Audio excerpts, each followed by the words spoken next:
belajar 40 menit itu bisa selesai dan sudah, tapi salah satunya ada hal lain yang harus kita pahami, yaitu pengembangan literasi. Ya, karena di pengembangan literasi ini bukan hanya tanggung jawab guru bahasa Indonesia atau guru bahasa Inggris, tapi jadi di sini kita bersama-sama tujuannya adalah guru memahami pentingnya kebutuhan belajar dan lingkungan yang memfasilitasi di sekolah agar dapat meningkatkan kompetensinya secara aman dan nyaman. Itu ya. Jadi ini ada kaitannya dengan filosofi pemikiran dari Ki Hajar Dewantara. Dan capaian umumnya yang kita akan diskusikan pada hari ini, yang pertama memahami konsep pendidikan menurut KHD dihubungkan dengan konsep budaya dan lingkungan positif di sekolah yang berpihak pada murid. Jadi intinya memang kita dulu budaya sekolah ya, kita akan mengenal di situ. Kemudian kita yang kedua memahami peran kita sebagai guru untuk membangun budaya positif dengan menekankan konsep disiplin positif. Jadi mudah-mudahan semuanya positif, asal tidak COVID yang positif aja. Dan yang ketiga, melakukan evaluasi dan refleksi tentang praktik disiplin untuk menciptakan murid dengan profil pelajar Pancasila. Jadi kalau kita sudah mengikuti program kurikulum Merdeka, artinya memang kita kurikulum 2013 pun kita sudah mengarah atau kita menuju ke dimensi 6 dimensi profil pelajar Pancasila. Gitu ya. Baik, dan di sini nah, ini dia, pemikiran Ki Hajar Dewantara. Jadi sebenarnya banyak ya pemikiran Ki Hajar Dewantara, dan itu luar biasa kalau menurut saya selama ikut PDP. Jadi kita hanya tahu permukaan saja, dan nanti kita bisa sama-sama menggali lebih banyak lagi. Kan karena tahun ini pernah ada buku yang di-share sama Pak Bambang, tapi kok hilang ya? Mungkin kalau teman-teman ada boleh di-share lagi supaya kita bisa baca sama-sama.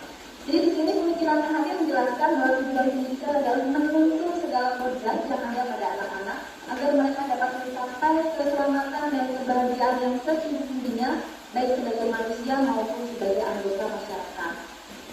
Nah, di sini Hadir juga memperkenalkan metode AMO, yaitu suatu metode yang tidak menghendaki paksaan-paksaan.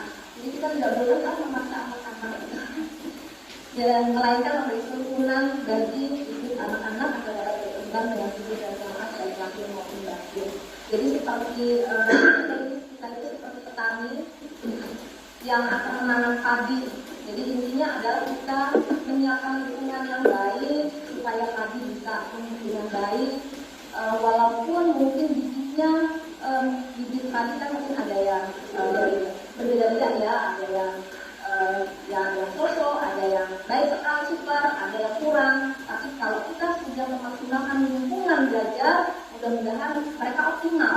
Apalagi di sini sekolah inklusif. Ya, terutama ya, karena itu mengarahkan kita bahwa ini menuntun, ya, jadi kita menuntun anak-anak kita. Ya, jadi metode AMO mungkin teman-teman dari kerjanya ya yang ingat ngobrol dengan saya, ya, dengan soal yang ada di semangat ya tuntunan ya tuntunan ya sebenarnya tuntunan ya jadi soalnya tuntunan terima kasih ada 12 loh. Jadi ya menuntun, jadi menuntun kodrat anak. Ada kan yang punya kodrat dia punya bakat di dalam dirinya. Kita hanya membantu menebalkan kodratnya tersebut. Menebalkannya maksudnya menebalkan yang positif ya, yang ada pada dirinya. Yang negatifnya jangan ditebalkan, yang positifnya yang ditebalkan. Jadi kita guru itu membantu menebalkan kodrat yang ada dalam dirinya dan juga kodrat zaman. Kita harus mengikuti perkembangan zaman di mana anak itu ada ya. Jadi seperti sekarang Gen Z ya kita harus mengikuti, dan sekolah kita sudah cukup mengikuti kodrat zaman itu ya, sampai itu politik dan lain-lain itu termasuk kita sudah berusaha mengikuti kodrat zaman. Dan juga dengan kodrat budaya lingkungannya ya Bu ya. Jadi kita harus menyesuaikan anak dengan lingkungan di mana tempat tinggalnya berada. Jadi sesuai dengan lingkungannya. Makanya kita ya berwawasan kebangsaan. Soalnya sebenarnya menurut saya itu sudah mengikuti, karena kan Pak Bang sendiri kan juga memang terinspirasi oleh Ki Hajar Dewantara, dan Ki Hajar sendiri kan akan sekolah itu bukan di sekolah ya kasih taman ya, kasih taman kan berarti kasih yang menyenangkan. Nah kalau itu diharapkan menjadi tempat yang menyenangkan, jadi belajarnya dengan menyenangkan. Jadi makanya dia pakai kata taman. Supaya dia belajar di sekolah itu seperti belajar di sebuah taman yang benar-benar menyenangkan. Jadi diharapkan kita memang sekarang harus berpihak kepada murid itu utamanya kita harus muridnya belajar, jadi kita harus berpihak kepada murid, maka kita harus membuat murid-murid itu harus belajar. Dan diharapkan dengan metode awal ini tumbuh komunikasi linguistik dalam diri mereka. Jadi diharapkan bukan karena kata ada guru nih ini harus begitu, tapi bukan karena tuntutan, tapi karena ada motivasi intrinsik dari dasar diri, karena dia menyadari bahwa belajar itu memang kali penting dari belajar kita harus bisa menumbuhkan motivasi intrinsik kepada anak-anak kita. Itulah nanti yang akan menjadi budaya positif yang diharapkan.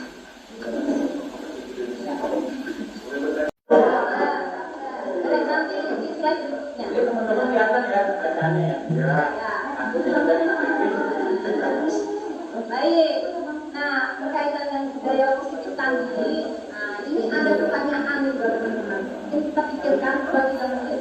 Teman-teman hanya menjawab setuju atau tidak setuju, tapi disimpan dulu ya. Jadi setelah itu baru nanti saya akan menanyakan yang setuju berapa orang, yang tidak setuju berapa, gitu ya. Kira-kira seperti itu. Hukuman itu dapat mendisiplinkan anak. Mendisiplinkan masyarakat. Yang saya tidak sabar, itu setuju. ya makanya setuju kalau saya Ya, pertanyaan saya setuju atau enggak gitu. Setuju atau tidak? Berapa orang itu hukuman dapat mendisiplinkan anak yang Salah tidak satu cara kan gitu. yang tidak setuju. Yang benar sebenarnya yang ada yang setuju. Coba Pak Dodi, coba Pak Dodi. Alasannya kenapa Pak? Menurut ilmuwan ada namanya panis dan reward ya kan gitu. Itu kan sudah sering terjadi. Ketika ada reward, ada merit. Tapi kalau ada punishment tanpa ada reward, itu nggak akan berhasil. Jadi hukuman yang disini kalau tidak ada itu yang harus Iya betul. Itu kalau kita ada ada rewardnya. reward ya ada juga. Makanya kita hanya salah satu saya bilang. Ya. Terima kasih Pak Dodi. Tapi sudah sembilan. Satu lagi, Bu Femi tadi tidak setuju ya? Oh, setuju. Yang setuju. Yang tidak setuju, Bu Femi. Yang setuju tidak setuju, Bu Femi. tidak setuju. Saya tidak setuju. Yang Bu Femi tidak setuju.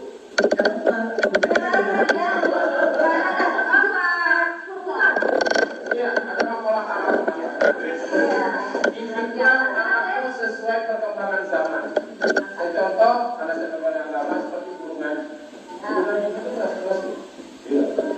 Mereka memang mereka menghukum itu kita aspek yang zaman dulu ya. Itu memang ada iniannya, apa namanya, ada hasilnya gitu. Tapi kalau sekarang untuk seperti itu sepertinya tidak efek untuk anak-anak sekarang. Jadi kalau kita apa namanya untuk zaman sekarang berdasarkan laporan tersebut, didiklah anak sesuai perkembangan zaman. Saya kira hukuman itu tidak menyesatkan, artinya ada cara lain. Ada alternatif lain. Ya, Dilakukan karena kalau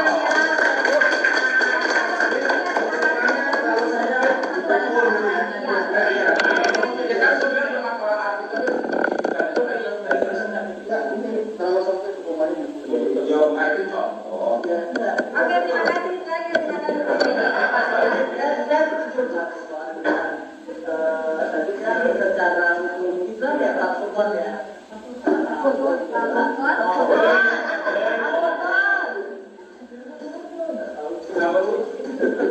Jangan ditunggu. Jangan dihukum ya. Untuk lanjut. Jadi hukuman itu tidak dapat mendisiplinkan anak. Kenapa? Karena disiplin itu harus datang dari prinsip tadi yang bilang.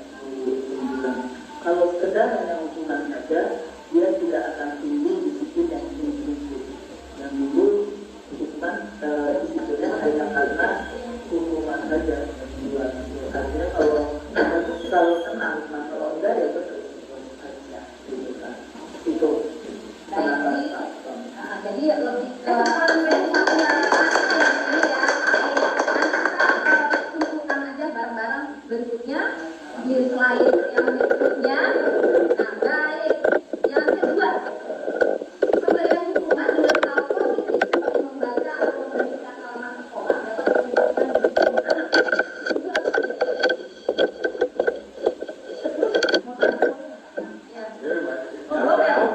anak. Pemberian hukuman dengan hal positif seperti membaca atau membersihkan halaman sekolah dapat meningkatkan disiplin anak. Jadi konsekuensi apa bukan itu?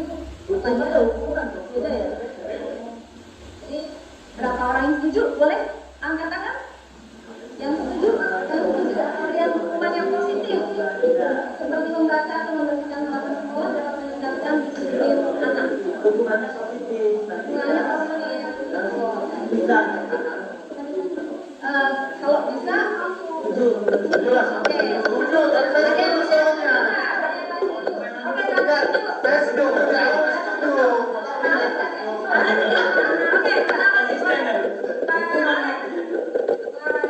Ya, jadi hukuman itu menurut saya sih tidak cuma oke hukumannya hal positif, tapi harus relate sama apa yang dia langgar misalnya, atau apa yang dia tidak jalani. Misalnya contoh, kalau misalnya dia tidak misalnya tidak menjalankan tugas, tapi hukumannya disuruh membersihkan halaman sekolah, gak relate menurut saya. Jadi disiplinnya nggak bisa diukur di situ, gitu. Misalnya contoh. Gitu. Jadi artinya, Nggak cuma positif, harus relate. oke. Jadi artinya hukumannya relate, tapi setuju dong hal positif. Hal positifnya setuju, tapi kalau contohnya Artinya ya, contoh yang dia makanya jadi setuju dong ya. kalau hal positifnya setuju, tapi tetap harus tambahannya ada harus Iya, banyak. Setuju apa? Dengan catatan. Iya. Dengan catatan. Tidak temanku ada bertiga, setuju tapi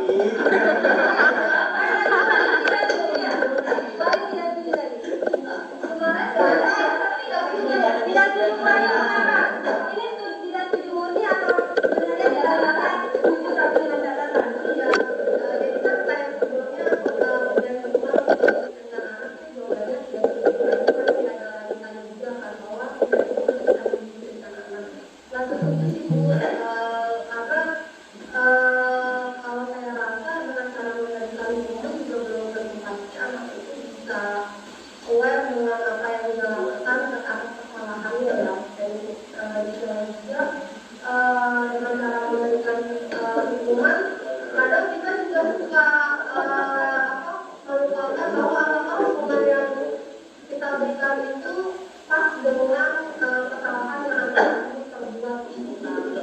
Nah, berarti apa namanya di sisi lain juga pemberian hukuman juga belum tentu juga bisa mendisiplinkan anak pada waktu yang lama juga gitu. Oke, catatan yang menarik. Pemberian hukuman tidak memberikan efek yang lama kepada anak itu ya. Saya nambahin ya. Boleh ya? Pendapat saya ya sudah. Mana lagi? Iya, nah, jadi Ada banyak kali pasti banyak. jadi hukuman itu sebenarnya tujuan hukuman itu kan untuk menghentikan perilaku buruk pada seseorang. Contoh, misalnya kalau kita menyebarkan hate speech atau hoax di media sosial, hukumannya adalah undang-undang ITE. Maksimal 6 tahun, 5 miliar, itu hukuman. Tapi kalau disiplin, itu bertujuan untuk memperbaiki perilaku buruk dalam diri anak. Contoh, misalnya saya ngasih contoh Paro. Misalnya Paro, attitude-nya nggak bagus.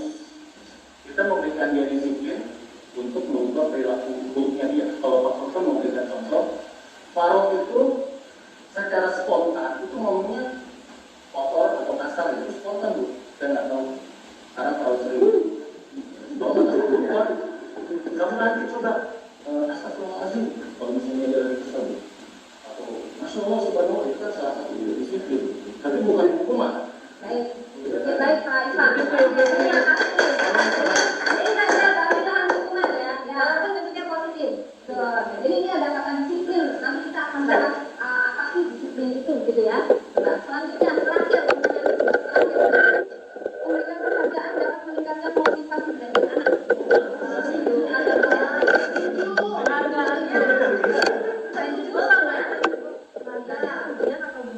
Boleh,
Motivasi belajar anak itu harusnya dari diri sendiri. Kita nggak bisa mengubah seseorang. Kalau kalian baca bukunya Seven Habits karena Stephen Covey,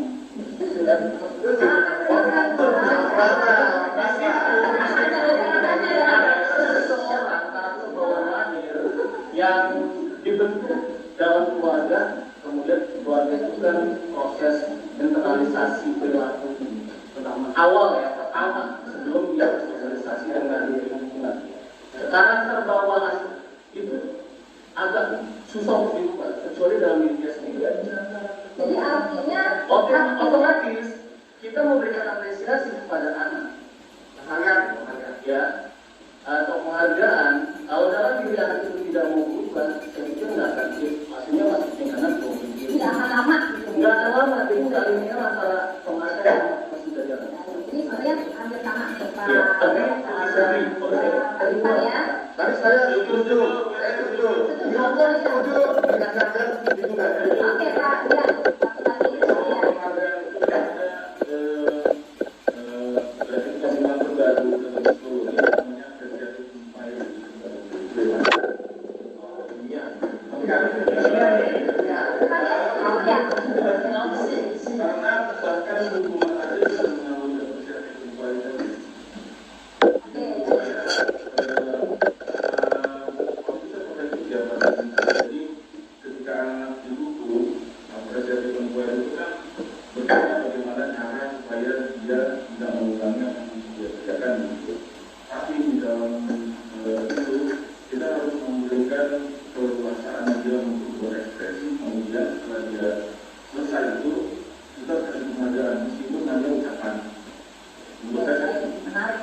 Tapi nggak bisa digeneralisasi. Anak nggak bisa digeneralisasi.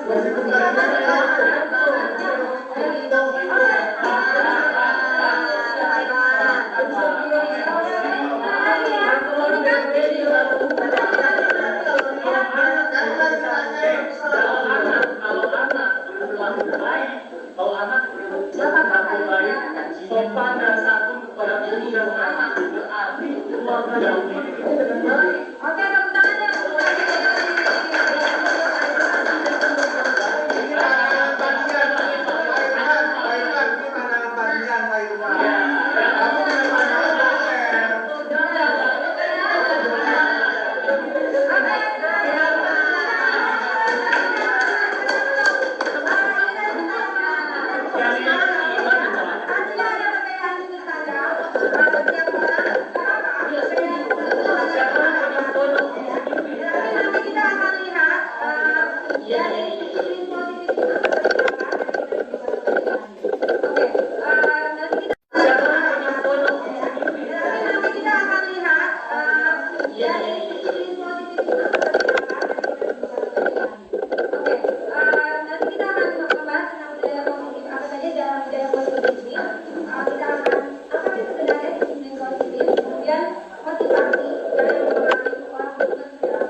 terakhir adalah tentang segitiga restitusi. Ya.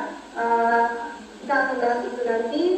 Kira-kira semoga ini waktunya. Dan budaya kelas ini sebenarnya relate ya Pak yang kemarin termasuk anak budaya.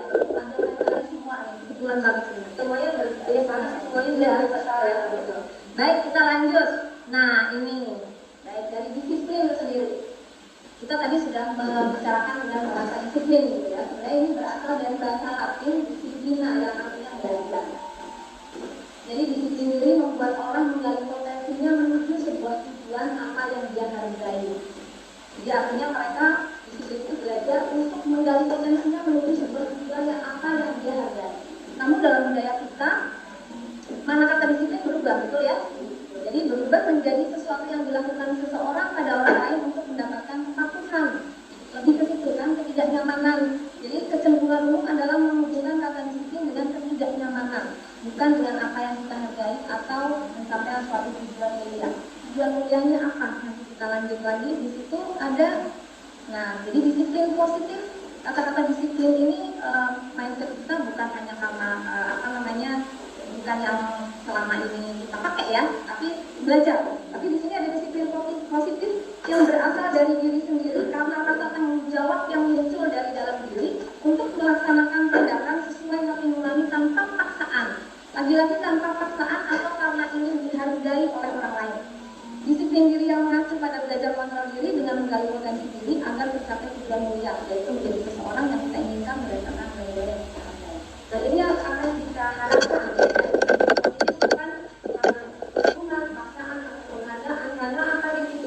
Karena rasa tanggung jawab yang muncul dalam diri untuk melaksanakan tindakan sesuai hati nurani, ya, karena masih dari nurani ya, mengetahui yang benar, ya, cara, kan, jadi dari diri sendiri karena paham itu tidak baik, karena nilai-nilai kebajikan yang tidak sesuai, jadi disiplinnya karena itu, ya, nanti jadi berintegritas ya, ya, dengan disiplin positif ini, jadi orang bisa mengontrol dirinya dengan menggali potensi diri untuk mencapai tujuan mulia, ya. Jadi intinya itu yang diharapkan adalah munculnya motivasi dalam diri sendiri karena sesuai dengan hasil tindakannya. Yang tidak baik itu kira diharapkan disiplin positif itu yang kita harapkan. Sehingga dari mungkin yang perlukan hukuman, perlukan penghargaan, mungkin nanti bisa kita diskusikan lagi. Ya, karena tujuan kita nanti mengarahkan menjadi disiplin positif. Ini kan ada 3 motivasi perilaku manusia ya.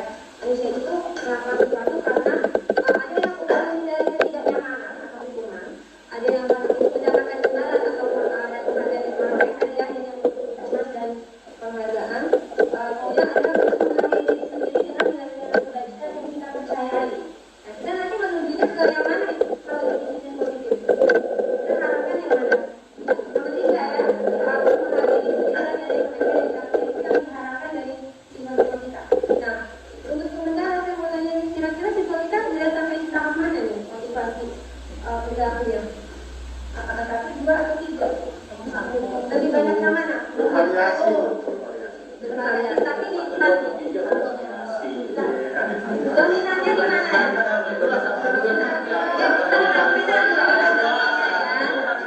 Jadi kalau pertanyaannya 1, 2 atau 3 dong, ada variasi banyak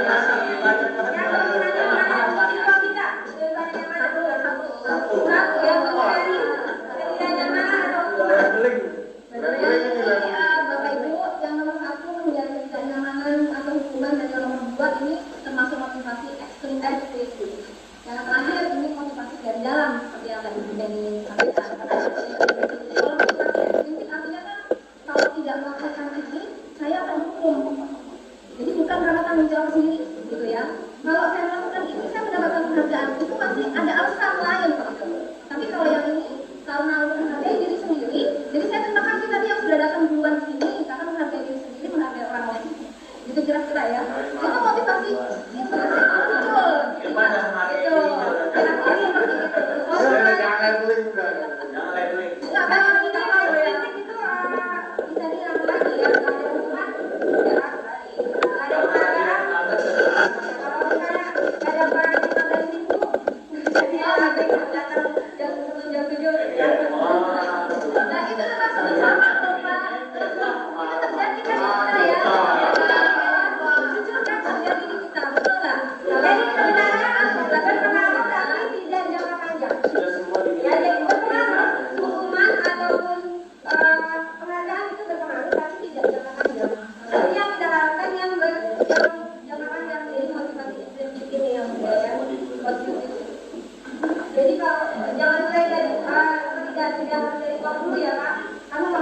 dan seperti apa. Jangan belajar kayak kata buku mana ya, kemarin kan ada lagi juga ya. Yang kalau coba orang ada pemandangan sama dengan kita. Sama ini mungkin Pak Renaldi mungkin lebih tahu ya. Mungkin ini kita misalnya kita sama-sama nih membayangkan teman-teman memegang sesuatu di tangan, meletak tangannya, tangannya ada barang yang sangat berharga buat kamu. Bayangkan, nggak tahu nih, pegang sesuatu yang berharga di tangan Bapak Ibu. Bayangkan memegang sesuatu yang berharga di tangan, sangat berharga. Ya, yang penting itu sesuatu yang berharga. Disimpan. Kalau misalnya itu besar berarti nggak boleh kemana-mana. Nggak boleh ketemu. Ya.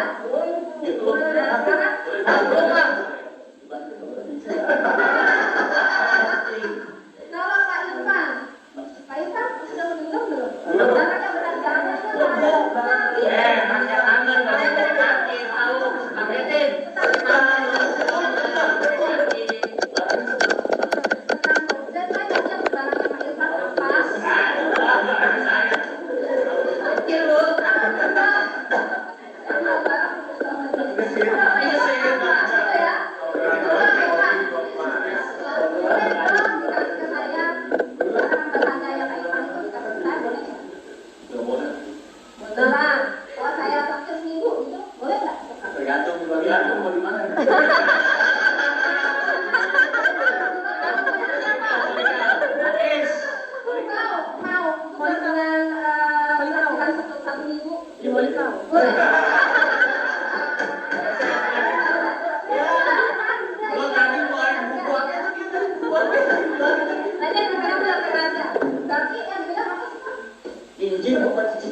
Satu lagi, Pak Eko.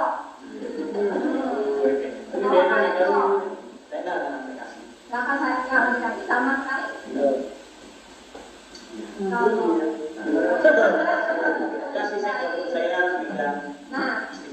oke, nah dari kesimpulan ini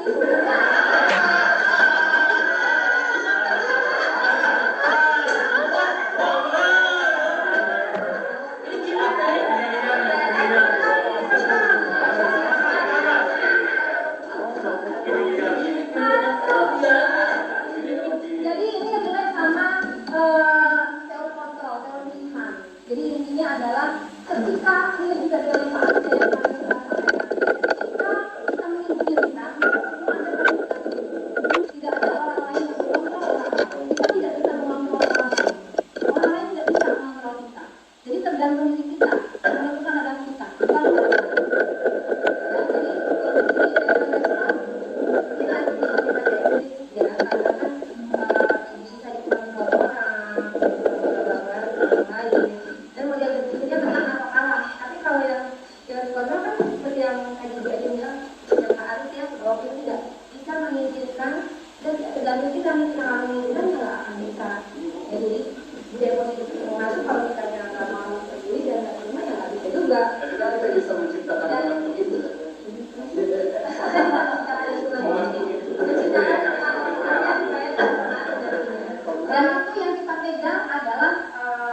keyakinan ya.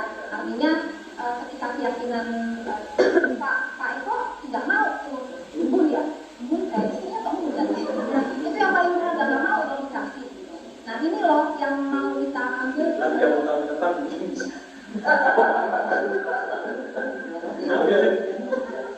Karena kan dia nggak mau juga diambil oleh masyarakat kan.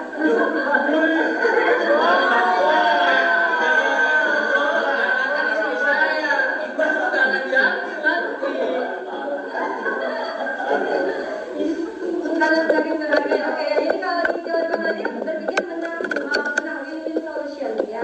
Jadi kita harus mengubah nih dari stimulus respon menuju Jawa Tengah. Mengizinkan yang berhak mengontrol, yang bisa mengontrol diri kita itu kita sendiri. Jadi walaupun itu berharga, tapi aku sebenarnya mau perang gitu ya. Kayaknya juga mau. Tapi satu lagi, Eko tidak mau ditukar apapun apa yang berharga dari dia. Oke, kita akan mulai keyakinan kelas ya, untuk menuju budaya positif dan motivasi intrinsik. Apa sih keyakinan kelas? Ini adalah nilai-nilai kebajikan universal ya, nilai-nilai kebajikan yang disepakati bersama. Nanti akan kita buat ini kelas kelas dengan anak-anaknya. Karena bedanya apa keyakinan kelas dengan keyakinan kelas? Karena ini adalah bahaya keyakinan. Sekarang kita menuju ke keyakinan kelas untuk memunculkan motivasi intrinsik.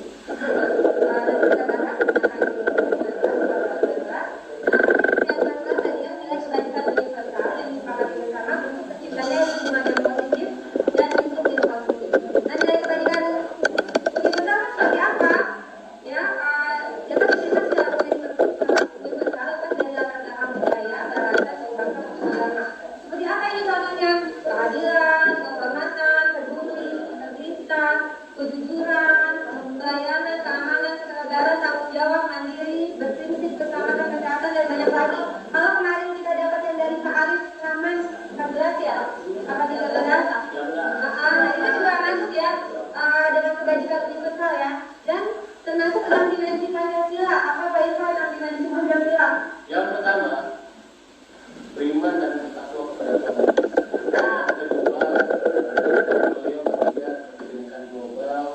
Mandiri bernama kritis teh. Oke, mantap. Terima kasih. Nah, ibu nama-nama tadi. Ya, jadi ini juga masuk ya dalam nilai kebajikan universal dengan dimensi Pancasila itu. Ya, jadi bisa masukkan itu atau yang lainnya. Jadi yang kita dari Pak Arif. Nah itu kebajikan universal. Apa hubungannya dengan keyakinan kelas?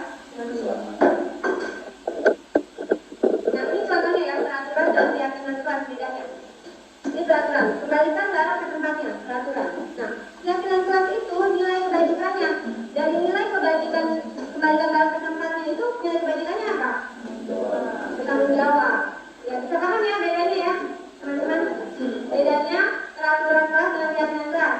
Ya, tidak peraturannya gunakan masker. Apa sih nilai kebajikan dari menggunakan masker? Kesehatan ya. Kemudian hadir di kelas 15 menit sebelum pembelajaran dimulai, itu peraturan. Nilai kebajikan dari hadir di kelas 15 menit sebelum pembelajaran dimulai apa?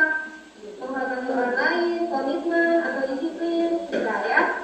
Kemudian dilarang melakukan kekerasan, itu peraturan. Nah, kalau keyakinan kelas, keamanan, saling menghormati, dan kita bisa cari nanti keyakinan kelasnya. Jadi kalau dulu sih kita sering ya berbagi ya di awal pembelajaran ya, kita buat kesepakatan dengan para siswa apa saja yang harus disepakati bersama di kelas, nggak boleh apa, itu masih peraturan ya. Nah seharusnya kita mencari keyakinan kelasnya, kebajikan universalnya apa. Nah ya sebenarnya nggak apa-apa peraturannya, tapi dia harus mengetahui apa sih nilai kebajikannya dari peraturan tersebut. Ya, jadi kalian anak-anak cuma tahu aturan tanpa tahu makna dari aturan itu. Jadi yang diharapkan membuat keyakinan agar aturan itu bermakna, karena mereka mengetahui maksud dari kebajikan yang terdapat di dalam aturan tersebut. Ya, betul. Jadi nilai-nilai kebajikan universalnya justru terlupakan oleh anak-anak. Karena misalnya dilarang dengan tindakan ya. Jadi kalau peraturan itu lebih tindakan, kalau keyakinan keyakinan itu lebih ke nilai-nilai. Justru nilai-nilainya yang selama ini kan jadi tidak terdengar, tidak muncul, anak-anak melupakan itu. Nah ini yang akan kita munculkan, keyakinan kelasnya seperti apa, keyakinan kita, keyakinan sekolah kita itu seperti apa. Itu walaupun ada peraturan, tapi keyakinannya itu harus terinternalisasi dalam diri anak. Kira-kira seperti itu. Nah, ya ini coba nilai kebajikannya apa untuk keyakinan nilai kebajikan dari peraturan kelas ini. Tadi tepat waktu. Kira-kira apa ya? Kira-kira jangan menggunakan disiplin dulu karena kita masih disiplin positif ya. Artinya belajar. Sama siapa? Hargai. Oke, hargai. Baik. Ada lagi? Jadi manajemen diri apa sih? Komitmen. Berpartisipasi aktif, berani, keberanian, berani, menghormati, bisa ya menghormati ya, percaya diri, bisa ya, percaya diri ya, mencari informasi, rasa ingin tahu, yang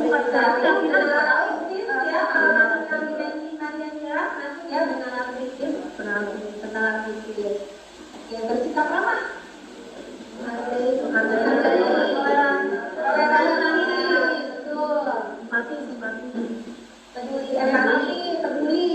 peduli ya. Berani mencoba,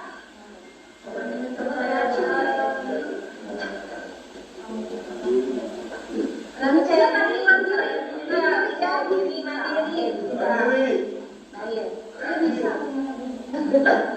Oke, tadi udah semangat ya. Jadi mengapa keyakinan kelas, kenapa tidak peraturan kelas saja? Tadi sudah kita bahas ya, karena di dalam nilai-nilai kebajikan ada di balik peraturan tersebut ya. Jadi biar anak-anak itu yakin dengan nilai-nilai kebajikan berikutnya yang disepakati. Tunggu dari dalam diri mereka sendiri.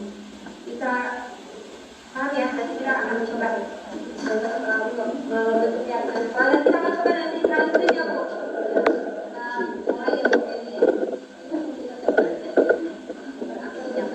Ya, jadi ini pembentukan keyakinan kelas atau keyakinan sekolah, karena keyakinan kelas bersifat abstrak daripada peraturan yang berfungsi dan konkret.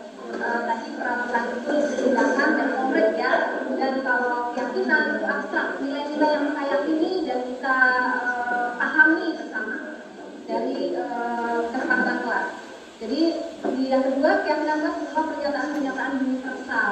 Universal tadi sudah disampaikan Gun, universal itu artinya tidak memandang suku, agama, ras, bahkan kita semua mengakui kebaikan itu. Gitu ya, pernyataan keyakinan kelas senantiasa dibuat dalam bentuk positif, jadi tidak dalam bentuk negatif. Jadi tidak ada bahasa dilarang, tetapi kita selalu menggunakan bentuk positif semua. Keyakinan kelas pasti tidak banyak sehingga mudah diingat. Biasanya 3-7 item aja sudah cukup. Kalau peraturan kelas tidak banyak ya. Sebenarnya dilarang ini nggak boleh jalan, nggak boleh lari pulang lah, banyak sekali. Tapi kalau keyakinan cukup 3-5 paling banyak 7 ya. Dan keyakinan kelas atau sekolah ya, kita bisa bicara kelas atau sekolah bisa diterapkan di lingkungan kita, di lingkungan sekolah kita.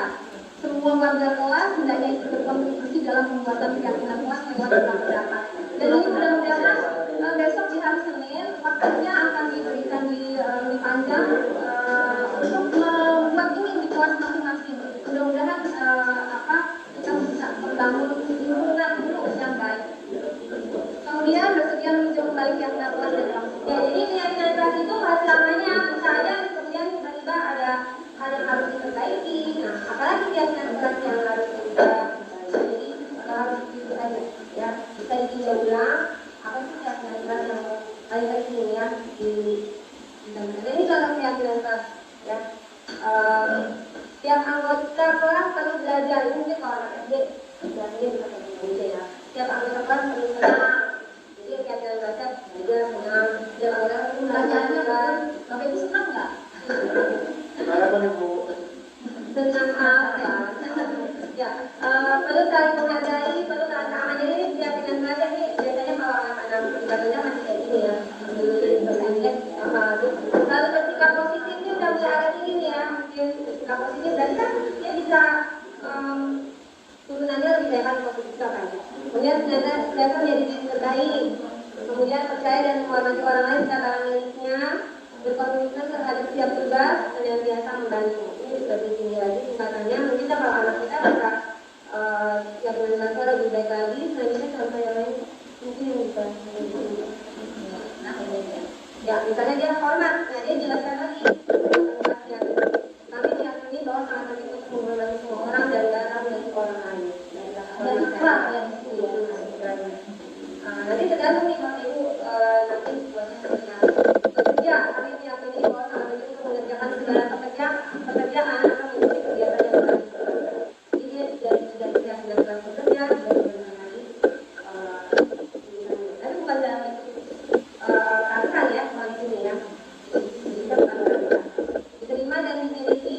Kami meyakini bahwa sangat penting untuk merasa diterima pada suatu kelompok dan saling peduli satu dengan yang lain. Dan yang menjadikan oke, kita sekarang mencoba ya membuat keyakinan sekolah atau sekolah. Apakah kita mau mencoba membuatnya untuk di ruang guru atau untuk gantikan kelas? Terserah teman-teman.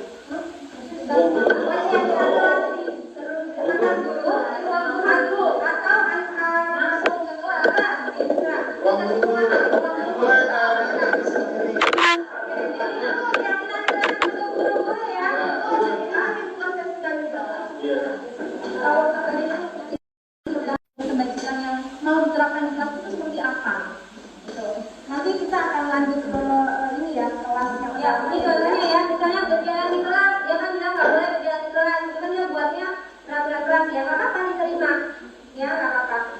Dengarkan guru, datangkan tepat waktu, tapi ada yang nggak guru, tanggung jawab nggak apa-apa, jadi boleh ya dalam bentuk keyakinan ataupun peraturan kelas. Nah baru nanti kita sebagai guru mengarahkan, nah ini masih bentuk peraturan, yuk kita buat keyakinannya, ya. Nah kan ini bisa sama ya, berjalan di kelas, dengarkan guru, datangkan tepat waktu, dan ini bisa menjadi satu keyakinan kelas, saling menghormati, ya. Jadi satu aja, kalau ada banyak, jadi saling menghormati atau hormat. Nah jadi keyakinan yang dimasukkan untuk yang disepakati, jadi bukan peraturannya ya, keyakinannya, ya intinya keyakinannya. Oke, kita lanjut. Nah ini tadi juga sudah.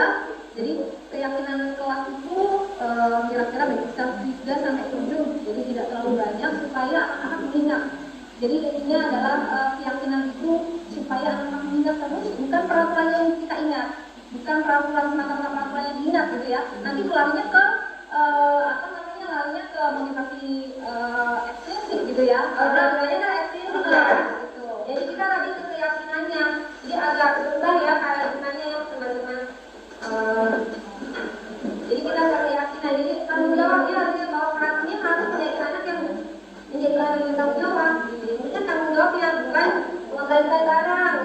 Tanggung jawab itu apa bentuknya? Nanti itu akan menggantikan barang tempatnya dan lain-lain. Ya, setelah keyakinan dibuat, jadi keyakinan itu kan itu sebuah kesepakatan bersama. Kalau kesepakatan itu kita harus sepakati dan kita harus komit dengan kesepakatan itu. Jadi nanti kita anak-anak itu, lalu mereka kita beri seperti yang tadi juga dibahas oleh menuliskan itu, anak-anak dia menandatangani semua gitu. Jadi mereka benar-benar berikrar bahwa mereka akan bertanggung jawab, mereka berikrar, mereka yang sepakat dengan keyakinan yang sudah dibuat di kelas itu. Jadi mudah-mudahan dengan seperti itu lingkungan positif akan terjadi. Ya, kira-kira seperti ya. Nanti diajarkan sampai tangan ini bisa teman-teman ada di kelas, dia bisa dilihat oleh semua warga kelas, dan tadi nama-nama yang ada di ini buat foto yang buat nama ya, teman-teman. Jadi oke, foto kita. Nah ini pendalamannya, kegiatan keyakinan kelas untuk bisa paham, kita kan punya keyakinan kelas hormat, ya. Nah seperti apa sih menghormati itu? Ya kita mana bisa kita arahkan ke kalau hormat itu apa? Menghormati atau menghargai, datang tepat waktu, yang terlihat ya, sikap yang terlihat kalau kita menjadi orang yang menghormati atau menghargai. Bukan yang seperti apa, tidak seperti apa, sering dilakukan, dan itu bukan menghormati. Ya nanti kita arahkan ke situ pendalaman keyakinan kelas. Jadi anak-anak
ya oleh panca indera kita. Terdengar seperti apa yang kelas ini dimauin anak-anak seperti apa? Oh, saling menyapa.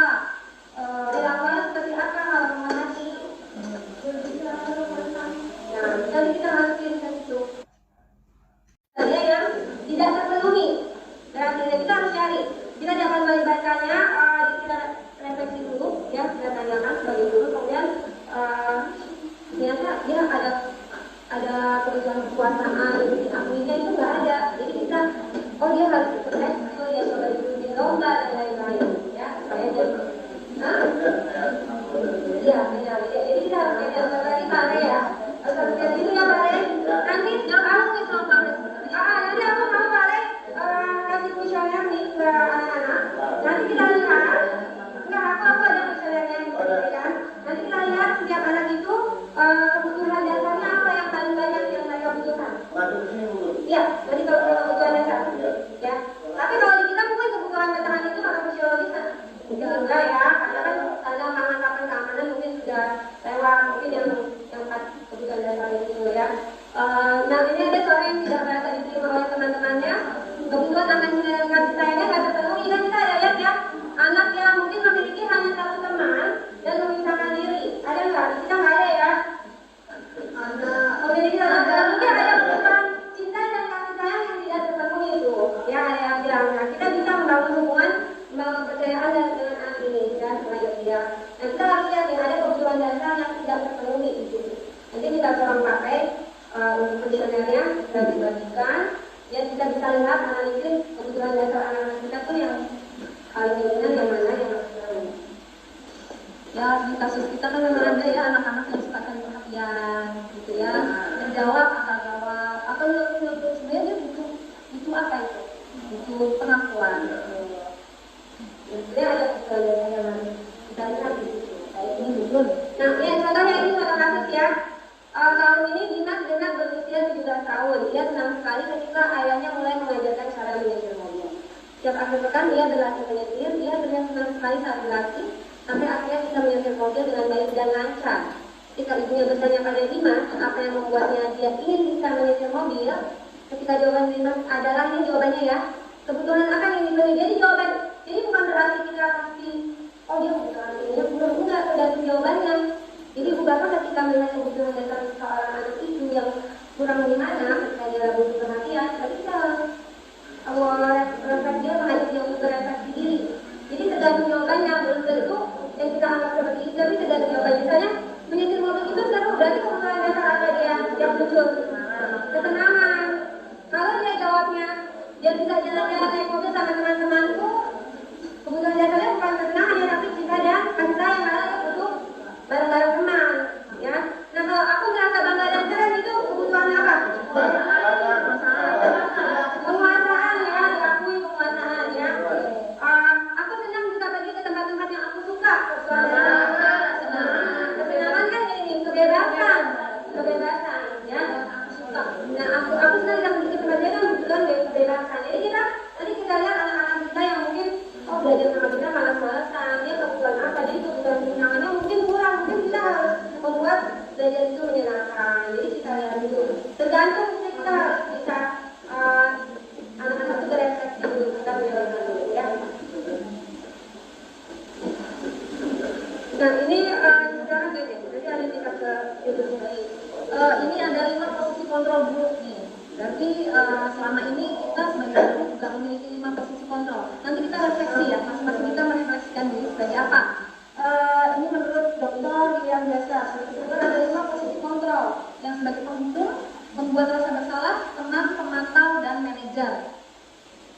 Nah kita lihat ya, model-modelnya yang menjadi teman itu seperti apa, yang menjadi penghukum itu seperti apa, manajernya sebelum ini mungkin sudah bisa kali ya.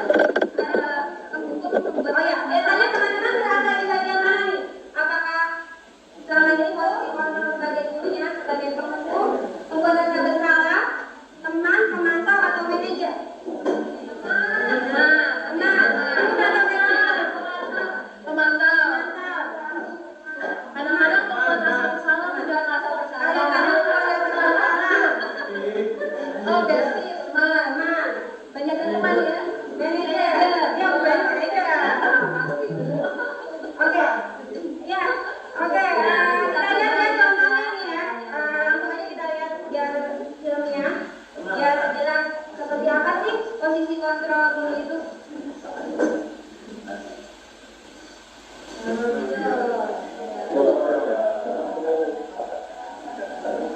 Kedengaran?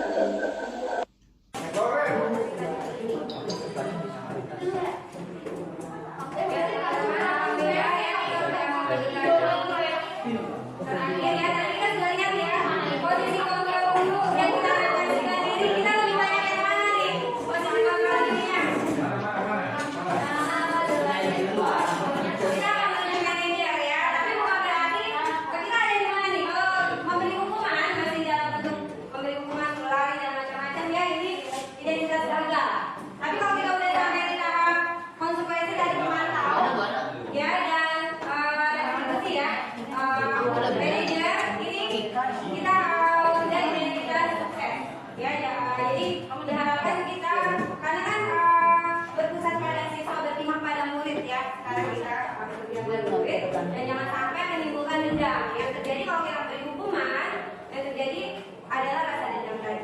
Ya, dia bukannya menjadi sadar, apalagi motivasi intrinsiknya tidak ada, malah dia menjadi dendam.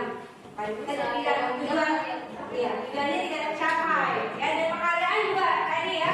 Ternyata penghargaan juga justru malah bisa orang melakukan sesuatu hanya karena ingin mendapat penghargaan. Ya, pasti. Masih motivasi ekstrinsik ya, jadi itu juga masih kurang tepat. Jadi yang diharapkan adalah motivasi intrinsiknya. Betul ya. Jadi kita akan menuju ke itu nanti itu ada dalam kita melakukan ke siswa, kita ada yang namanya segitiga restitusi. Ya, sekarang kita memperlakukan siswa yang bermasalah. Ya, jadi apakah kita sudah sampai menjadi itu walaupun tidak selalu segitiganya langsung ya, tergantung masalahnya. Kalau masalahnya biasa kita bisa lewati langsung ke, tidak harus sampai segitiganya terjadi, bisa langsung loncat, tidak harus tiga-tiganya. Tapi diusahakan yang pertama kita menstabilkan identitas. Ya, tadi ada sebenarnya ya, menstabilkan identitas kita ke siswa dulu, misalnya dia terlambat, nah kita nggak harus langsung kamu ini terlambat mulu gitu ya, tapi kita menstabilkan masalah itu ke dia bahwa dia setiap orang pasti pernah terlambat, saya juga pernah terlambat, jadi dia tidak merasa takut dulu ya, bukan berarti menyalahkan dia menyalahkan ya, kalau berarti dia benar juga cuma bahwa itu manusiawi, setiap orang pasti punya kesalahan, apakah terlambat, apakah tidak mengerjakan PR atau tugas terlambat dikerjakan, pasti kita menstabilkan identitas dulu bahwa ya setiap orang pasti pernah punya kesalahan, saya juga pernah kok, atau setiap orang pasti pernah ya terlambat mengerjakan tugas. Nah, kita stabilkan identitas dulu, jadi dia takut ya untuk bicara dengan dia, dan nanti kita akan menanyakan keyakinan ya, validasi tindakan yang salah ya, validasi tindakan yang salah dulu, baru nanti menanyakan keyakinan. Validasi tindakan yang salah ya, teman-teman nanti bisa menanyakan kepada mereka keyakinan apa sih yang sudah yang kamu tidak ulang, yang harus kamu tingkatkan. Tadi kan itu ya, keyakinan kelas apa, kan kita tadi udah buat keyakinan kelas ya, jadi kita, kamu setiap orang melakukan hal tersebut pasti ada alasannya. Alasannya apa? Ditanyakan dulu alasannya. Nah, setelah dia katakan saya tidak mengerjakan tugas karena saya belum paham, saya juga tanya teman dan lain-lain, baru nanti kita tanya kira-kira keyakinan kelas apa yang harus kamu tingkatkan, atau keyakinan kelas apa yang sudah kamu langgar. Ya, keyakinan kelas saya tidak bertanggung jawab. Jadi dia menyadari sendiri. Jadi jangan dari kita. Itu muncul dari siswa bahwa dia melanggar keyakinan kelas, katanya itu semua harus dari dia. Jadi kita membantu dia merefleksikan diri.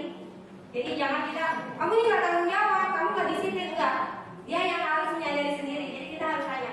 Makanya kita buat dari keyakinan kelas tadi kan, kita harus buat anak-anak dengan keyakinan kelas dulu. Nah, kalau dia jadi tahu keyakinan kelas tadi kan, kita harus buat anak-anak dengan keyakinan kelas dulu. Nah, kalau dia jadi tahu keyakinan kelas apa yang sudah kamu langgar, atau keyakinan kelas apa yang perlu kamu tingkatkan. Itu namanya validasi tindakan yang salah.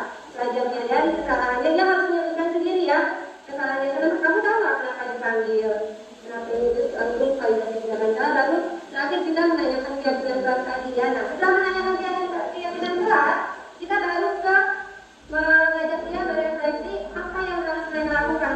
Kira-kira kalau kamu tidak supaya kamu tidak benar-benar lagi mengumpulkan tugas, apa yang harus kamu lakukan?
Jadi didoain aja, didoain. Tanda kutip melanggar peraturan seperti apa itu arahnya adalah tidak bisa menghadapi siswa yang seperti itu ke posisi manajer. Jadi menggunakan posisi ini sebagai alat aja, dan ini juga berproses, nggak mungkin sekali terus kita langsung menghasilkan atau mengharapkan siswa langsung berubah perilakunya, tapi mungkin juga memang harus berproses. Itu Bapak Ibu ya, dan ini setelah ada, jadi nanti kita lanjut aja. Tapi ini yang bikin videonya juga tapi buatin video dia bikin poin. Sebelum kami tutup ya Bu Anes, itu kan nanti kalau pas kita mau bikin keyakinan kelas itu kan misalkan kita kasih ke mereka gitu ya, terus mereka misalnya keluarnya dengan peraturan kelas itu ya kan, kita harus mengikuti itu ya.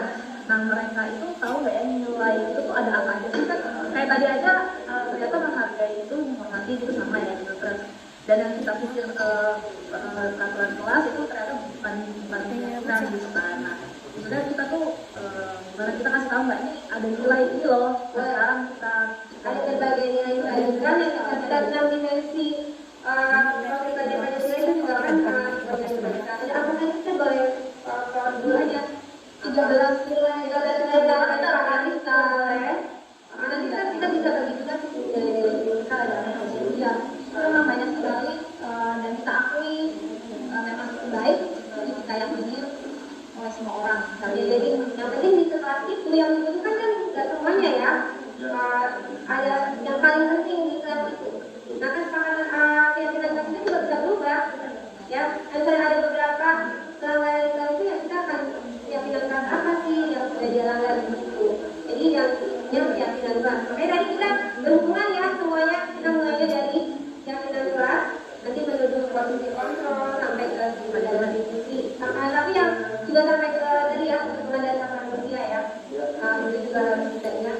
Apa sih kalau memang dia bermasalah, biasanya nanti ada yang kurang itu yang belum tercapai di hubungan kali itu. Nah, kita bisa bekerjasama dengan kalian lagi nanti. Untuk mengenai apa? Iya, sesuai kondisi kelas. Jadi tidak harus sama ya. Di kelas ini dengan di kelas sebelah, di kelas yang ramai sama kelas yang gini-gini aja, kan keyakinan kelasnya bisa beda. Tergantung situasi kelasnya. Dan itu bisa juga diperbarui.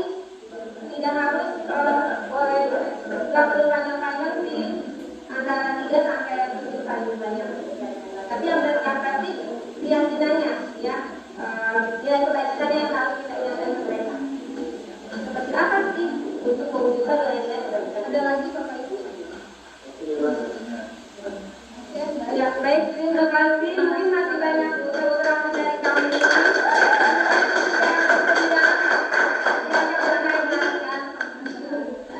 Terima kasih diskusi hari ini. Mudah-mudahan bermanfaat. Mohon maaf jika ada kata yang sama dengan yang tidak bermanfaat. Ya mohon maaf juga bila nanti ada kekurangan yang banyak pada diri kami. Tetap semangat ya. Kita tetap semangat lagi ya. Oke.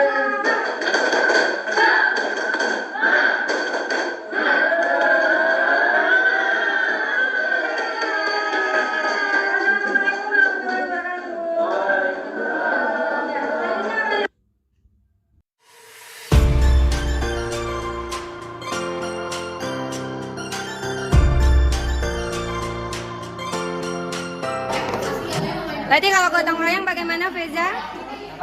Mau? Mau bekerja sama. Mau bekerja sama dalam kelompok. Kalau yang nggak kerja sama seperti apa kalau nggak gotong royong? Bisa diatur. Susah diatur. Nggak dijawab. Susah diatur, nggak mau kerja sama teman. Oke, tuliskan ya.